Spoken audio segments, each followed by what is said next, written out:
عبرة تحتوي ويسلم فيها الحبيب المرأة تعجب نفسه. بسم الله الرحمن الرحيم. الحمد لله رب العالمين والعاقبة للمتقين ولا عدوان إلا على الظالمين وأشهد أن لا إله إلا الله إله الأولين والآخرين وأشهد أن محمدا عبده ورسوله عليه أفضل الصلاة وأتم التسليم. Welcome brothers and sisters in Islam and dear friends to our series on the hereafter as we continue on our journey towards our final destination, either Jannah or to Jahannam. Allah subhanahu wa ta'ala decreed that the day of judgment be a tremendous sight, and we had already taken how it was going to begin. We had discussed how the sun would be, how the stars would be, we discussed how the sky would be, how the ground would be. We discussed how Allah subhanahu wa ta'ala would cause the souls to rise up, or the bodies to all come out of the ground. We discussed how there would be uncircumcised, barefooted, and there would be naked. And we discussed how the terror of the day would be so much that truly people will be in such pain and agony. We discussed how the sun would be so close that people would be sweating so much that they would be covered in their sweat, and some of them even drowning in their sweat. And we even discussed how the angels would be sitting on our back, another angel driving us on.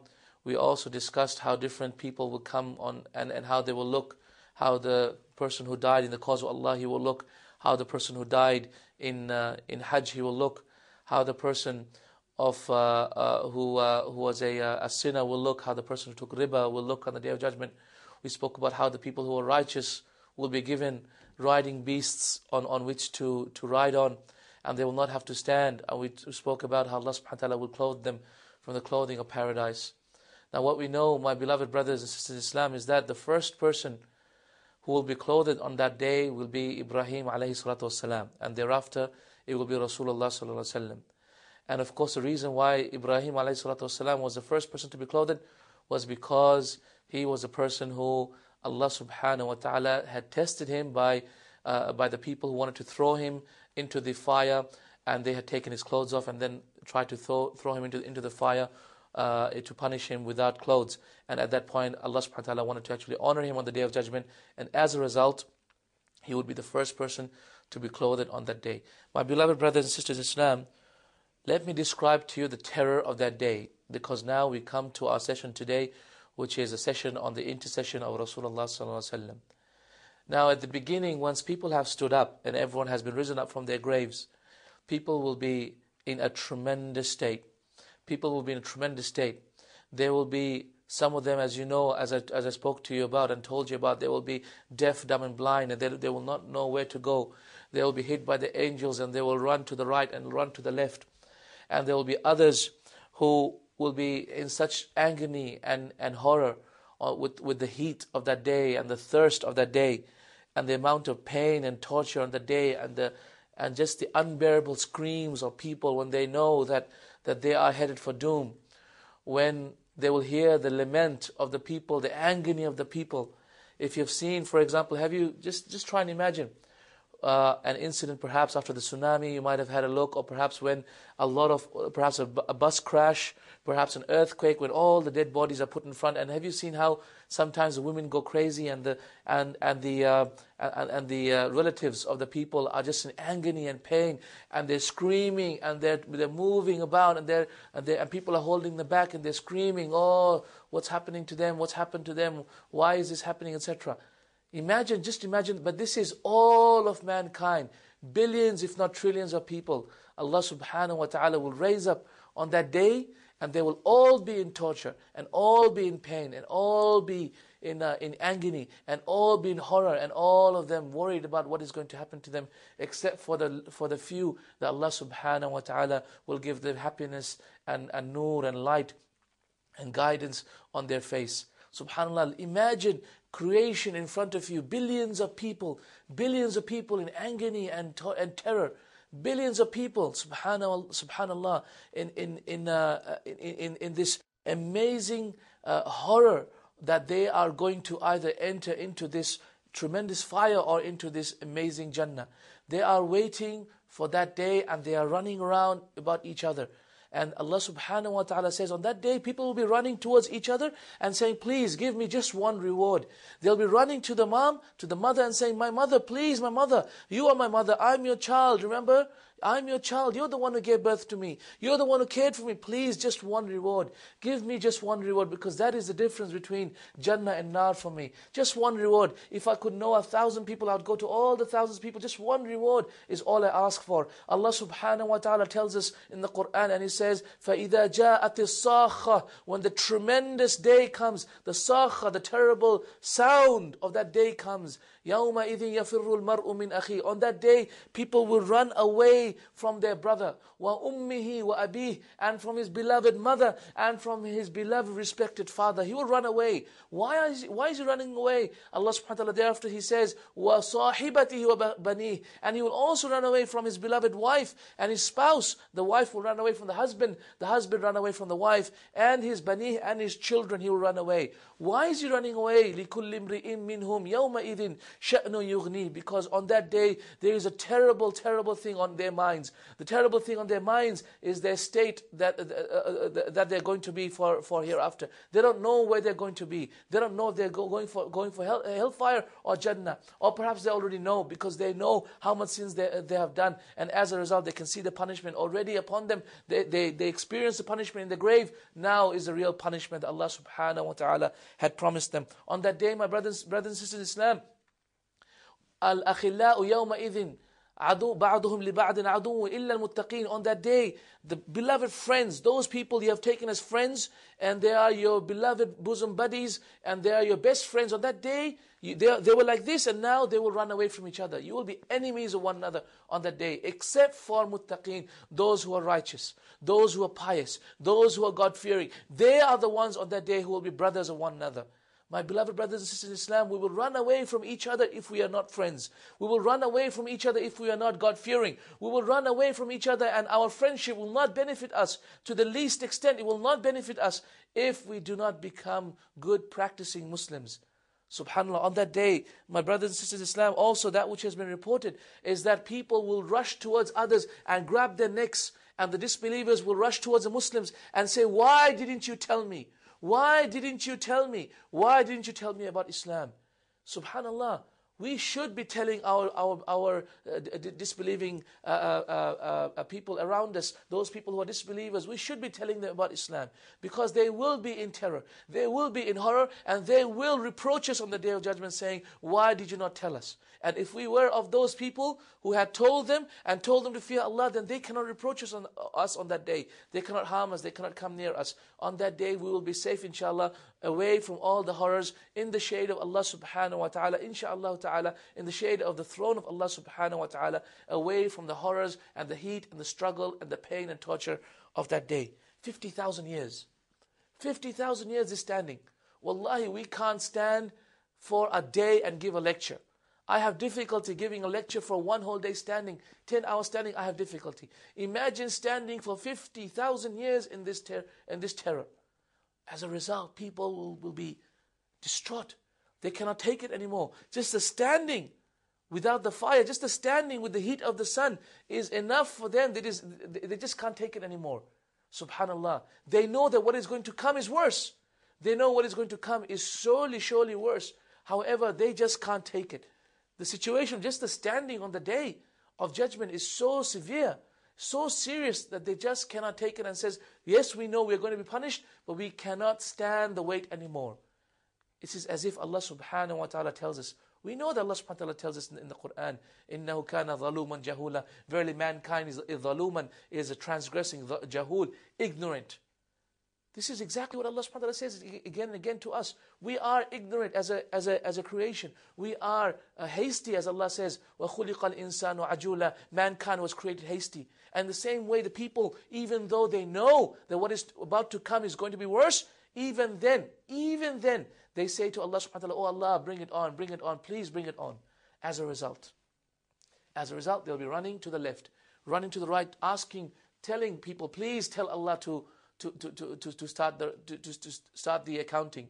Tell Allah, please, we can't wait anymore. So they'll run to Adam alayhi salatu wasalam. Adam alayhi salatu wasalam say, no, I can't do this because I sinned before, and no, this job is not for me. They will run to Nuh alayhi salatu wasalam. And Nuh alayhi salatu wasalam will also say, no, this job is not for me. They will run to Ibrahim alayhi salatu wasalam, and he will say, this is a job not for me. And they will also run to Isa alayhi salatu wasalam, and Isa alayhi salatu wasalam, Jesus, may Allah have mercy upon him, will also say, no, this is not for me. And they will run to Nuh alayhi salatu wasalam, and Noah will also say, this is not for me. And then finally they will all of creation, having disbelieved in Rasulullah is save for the Muslimin. All of creation, his enemies, the ones who are the enemies of Rasulullah in this life, and those who hated Rasulullah, and everybody, including the believers, those who hated and those who love Rasulullah, everyone would rush to this man Rasulullah sallallahu alaihi wasallam. And as Rasulullah sallallahu alaihi wasallam says, that in the authentic hadith in Bukhari, he said, I will say on that day when all of creation comes to me, I will say, Ana laha, I am for it, yes, I have heard your call, yes, I will ask Allah. Yani, subhanallah, he is the only one person out of the billions and trillions of people Allah knows best, of jinn and mankind on that day. The only one person who Allah subhanahu wa ta'ala has given enough rahmah in his heart to be worried about someone else on that day. Only one person on that day that he is worried about his people and mankind. This person, subhanallah, Allah subhanahu wa ta'ala will, has made him so special. Rasulullah has been made so special that he is an embodiment of the mercy of Allah subhanahu wa ta'ala, that surely he is so full of mercy that he has forgotten himself on that day, and he is worried about people, he's worried about mankind, he's worried about the ummah on that day. And it is for this reason he will say, I am for it.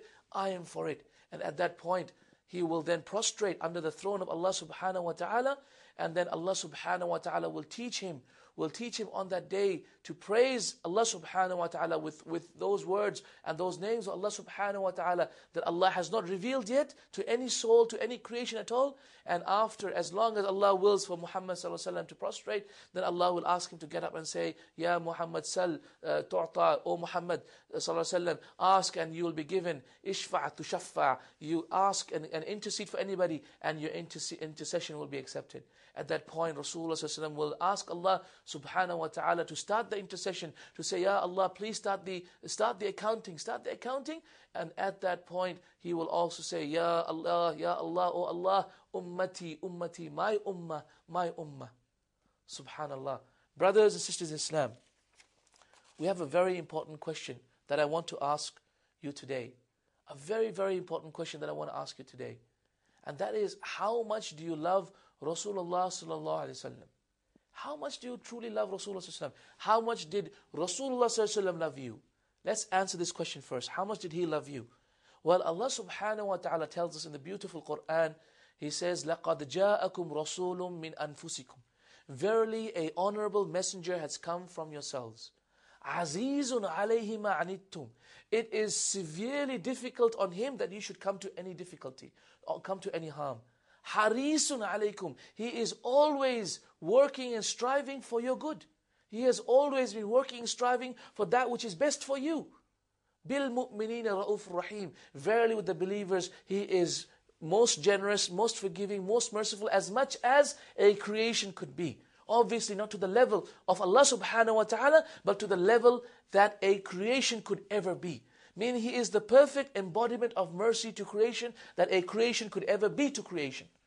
Ya salam. This is Rasulullah sallallahu alaihi wasallam.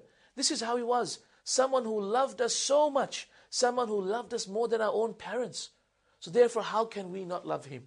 How can we not love him? On that day when everyone will be worried about themselves, this is the only person who will say, Ummati, Ummati, my nation, my nation. My beloved brothers and sisters in Islam, how can we not love this man then? How can we not love this man? Rasulullah sallallahu alayhi wa sallam had said in the authentic hadith in Sahih Muslim, لا يؤمن أحدكم حتى أكون أحب إليه. No one will truly believe until I am more beloved to him than his waladihi, than his son, wa walidihi, and his father, and his tribe, and his nation, and his nationality, and his honor. وَالنَّاسِ أَجْمَعِينَ, and all of mankind. we will not truly believe until this man, Rasulullah, is more beloved to us than our own parents, our own wives, our own fathers and mothers, our own wealth, our own commerce and trade, our own nation, everything, all of mankind. We will not enter Jannah until we get the shafa'ah, the intercession of Rasulullah sallallahu alaihi wasallam. Truly, therefore, to love him is part of our faith. To love him is part of our faith. Also, to love him, we need to love him because al-mar'u ma'a man ahab. As Rasulullah sallallahu alaihi wasallam said in the authentic hadith in Bukhari, verily the believer, the person is with whom he loves. A person in the day of judgment will be with whom he loves. So who do you love? Do you love Abu Jahl? Do you love Fir'aun? Do you love Michael Jackson? Do you love Marilyn Monroe? Who is it that you love? Who is your superstar? Who is your idol? Who is the person that you should be attached to? Who is the person you should be speaking about? Who is the person whose lives you should be reading about? Who is the person who you should be amazed with? Who is the person who you should be remembering all the time? Who is the person you should be making dua for? Who is the person you should be defending? Who is the person you should be loving? It must be Rasulullah sallallahu alaihi wasallam, because truly al-mar'u ma'a man ahab. Truly a person will only be with those that he loves. And we find tremendous examples of loving Rasulullah sallallahu alaihi wasallam from the companions of Rasulullah sallallahu alaihi wasallam. We find that once Abu Sufyan radiallahu anhu, when he was a mushrik, when he was a disbeliever and he was in Mecca and he wanted to come to Medina to visit his daughter who was one of the wives of Rasulullah sallallahu alaihi wasallam, he entered upon his daughter's hut. At that point, when he enters upon his daughter's hut, when he came as a just to visit Medina, to visit his daughter. So when he came to the hut, he walked into the hut and he saw a prayer mat. He saw a mat that was on the ground. So he wanted to actually sit down on the mat. At that point, Rasulullah's wife, his daughter, pulled the mat. Straight away pulled the mat from underneath him before Abu Sufyan, her father, could sit down on the mat. And so Abu Sufyan said, oh my daughter, it is either I am too good for the mat or the mat is too good for me. And so at that point, she said, may Allah have mercy upon her. She said, rather, this is the mat of Rasulullah sallallahu alaihi wasallam. This is the carpet, this is the prayer mat of Rasulullah sallallahu alaihi wasallam, and I will never let a disbeliever sit on the mat of Rasulullah sallallahu alaihi wasallam. This is the love that this woman had for the mat of Rasulullah. Imagine the love they had for the man, Rasulullah sallallahu alaihi wasallam. Truly amazing, truly amazing. It is for this reason as well. It is for this reason as well that Al-Hasan al-Basri rahimahullah used to say that I heard once, meaning a hadith was narrated to me, that there used to be a tree, a date palm tree near the Prophet's mosque that used to cry for missing Rasulullah sallallahu alaihi wasallam. Yes, and this is an authentic narration in Bukhari that Al-Hasan al-Basri rahimahullah is mentioning that there used to be a tree where Rasulullah used to put his hands on the tree and then he used to give the khutbah to the people, the khutbah on the Friday sermon. At that point, once what happened was there was so much people that the companions said, Ya Rasulullah, let us build your mimbar, a pulpit, so that you can give khutbah from the pulpit. At that point, once when the mimbar was built, the pulpit was built, he got up on the pulpit and he started to give the khutbah, one of the Jum'ahs. And when he started to give the khutbah, he heard and people could hear the cry, a sound of crying coming from the tree. A sound of crying, it's an authentic hadith in Bukhari. A sound of crying coming from the tree. And so everybody looked and they saw, subhanAllah, this was this date palm tree that was crying. And some of them even mentioned that some tears were coming out of the tree. And there's some water that was, dew was coming off the leaves. And there was no dew at that time. It was hot in Medina. The sun was boiling down. And so how could there be any dew? But there was. And so they went close to it. And then Rasulullah put his hands on the tree. And at that point, the tree calmed down. At that point, the companions asked, Ya Rasulullah, what was that? And Rasulullah said, this tree was missing me. The tree was missing me. The fact that I was standing here and I was to put my hands on the tree and I was to give the khutbah, it was missing me and the Islamic knowledge that I was giving out.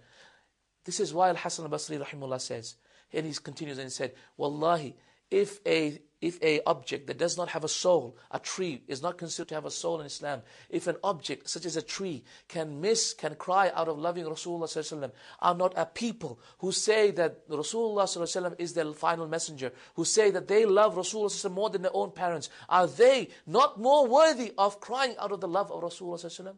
Are they not more worthy of missing Rasulullah sallallahu alaihi wasallam? Are we not more worthy of crying than that tree, my beloved friends? Does he not love us more than the tree? Of course he does. He loved us so much so that He would be so worried for us, and on that day, He is the one who would be interceding for us. So how can we not love Him? How can we not love Him, my beloved friends? And once Abdullah ibn Salul, who was a hypocrite in Medina, at that point, he wanted to test Rasulullah ﷺ, and he said after one of the battles, he said, Wallahi, when I reach Medina, I will throw Rasulullah ﷺ out of Medina. At that point, the son of Abdullah ibn Salul, was a hypocrite, the chief of the hypocrites. His son was Abdullah, again, also called Abdullah, but the son, Abdullah, was a Muslim. At that point, when he heard this, he became very afraid and very sad. He became very sad, and he went to Rasulullah ﷺ and said, Ya Rasulullah, order me and I will cut off my father's head for you. He said, what? Order me and I will cut off my father's head for you. Amazing. This is the love that they had for Rasulullah ﷺ. They were able to sacrifice everything for the sake of this man, for the sake of Rasulullah ﷺ. Ya salam. Truly amazing love that they had for Rasulullah ﷺ.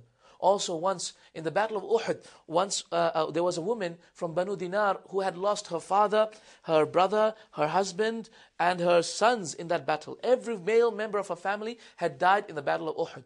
At that point, when after the battle had finished, when she came to see the people on the ground, she said, where are the people? Where are the people? And then the people were saying, this is your father, this is your son, this is your daughter, this is your husband, etc. She said, no, show me Rasulullah ﷺ. And so they showed Rasulullah, and he was alive and living. At that point, she said, Ya Rasulullah, as long as you're alive, then all my worries are over. As long as you're alive, Ya Rasulullah, because this is the true love that they had. Also take the example of this companion called Anas bin Nadr.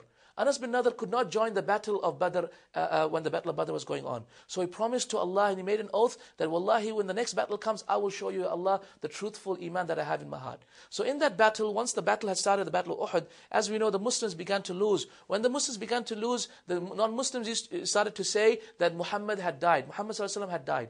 At that point, Umar radiallahu anhu became very disheartened, and he sat down and he put his sword back into his sheath, and he sat down. At that point, Anas bin Nadr, this companion, he came past and he saw Umar radiallahu anhu on the ground, and he said, Ya Umar, what are you doing? You're on the ground. This is Umar bin Faruq.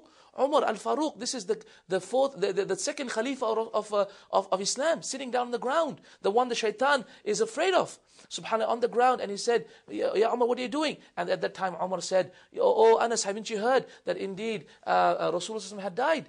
Because he thought that Rasulullah had died, so he had not stopped fighting. At that point Anas told him, Fama turidu bil hayati ba'dahu. So what do you want with life after him? What do you want with life after him? Subhanallah, at that point Anas went back into the battle and he died until they could not recognize him except by the tips of his fingers. At that point Allah subhanahu wa ta'ala revealed the verse, مِنَ الْمُؤْمِنِينَ رِجَالٌ. Verily from the believers are men. صَدَقُوا مَا عَهُدَ اللَّهُ عَلَيْهِ. Verily they are men, those who have been truthful to the covenant they have given to Allah subhanahu wa ta'ala. My beloved friends, we have to love Rasulullah. Look at how the companions love Rasulullah. Come back to his love. Try and taste the sweetness of Iman by coming back to him and coming back to his love. Love Rasulullah. How do you love him? You love him by making dua for him. How do you love him? You make dua for him. So whenever you can, make dua for him. After the adhan, as you know, for example, even on Islam channel, they have the dua that is read, and that is the dua that you should all make, because then you can gain the intercession of Rasulullah.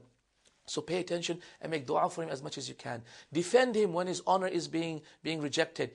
Honor him as much as you can. Defend him as much as you can. When people argue against him, then defend him. Defending him is not fighting and all that, but defend him with the pen. Defend him by having conferences about his greatness. Defend him by having an exhibition about his honor. Defend him by talking about him, writing books about him. This is what you should be doing. And of course, follow him. Because truly, if you love him, then you will follow him. As Allah says, if you love me, then follow me. Allah will love you. If you love Rasulullah, then follow him. Then truly, not only Rasulullah will love you, then Allah subhanahu wa ta'ala will love you. I ask Allah subhanahu wa ta'ala to bring us back to this love, inshallah. And until the next time, wassalamu alaikum wa rahmatullahi wa barakatuh.